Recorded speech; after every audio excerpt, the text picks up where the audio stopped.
তুফানের টাইটেল ট্র্যাকে কোন শাকিব খান? পুরো খবরটি জানতে ভিডিওটি শেষ পর্যন্ত দেখুন। রায়হান রাফির সিনেমা মানেই ধামাকা, তবে আলোচনারও কমতি নেই। এবার সমালোচনাকে টপকে আনকাট সেন্সর পেয়েছে শাকিব রাফির তুফান।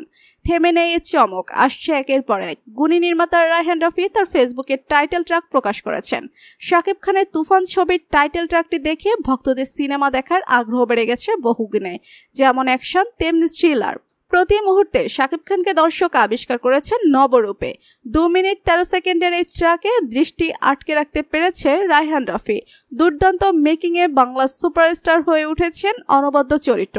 এর আগে প্রকাশিত সিনেমাটির প্রথম গান দর্শকের মুখে মুখে শোনা যাচ্ছে।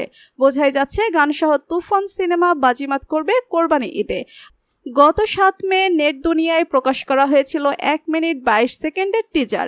সেখানে অ্যাকশন আর রহস্যে ভরা পুরো সিনেমাতেই টান টান উত্তেজনা অনুভব করেছেন দর্শক। সিনেমাটিতে কেন্দ্রীয় চরিত্রে অভিনয় করেছেন ঢালিউড সুপারস্টার শাকিব খান। তার বিপরীতে আছেন কলকাতার অভিনেত্রী মিমি চক্রবর্তী ও বাংলাদেশের মাসুমা রহমান নাবিলা। গুরুত্বপূর্ণ চরিত্রে দেখা গেছে দুই বাংলার জনপ্রিয় অভিনেতা চঞ্চল চৌধুরীকেও। এ সিনেমায় আরও রয়েছেন শহীদুজ্জামান সেলিম, ফজলুর রহমান বাবু, গাজী রাকায়েত, একে আজাদ সেতু এবং হাসানাত রিপনের মতো তারকারা। তুফান সিনেমাটি প্রযোজনা করেছে SVF বাংলাদেশ, আলফাই ও চরকি। সম্মানিত দর্শক, শাকিব খানের নতুন গান নিয়ে আপনাদের কি মতামত জানান কমেন্ট করে। ভিডিওটি আপনি যদি পছন্দ করে থাকেন অবশ্যই লাইক করবেন, শেয়ার করবেন আপনার বন্ধুদের সাথে। ধন্যবাদ।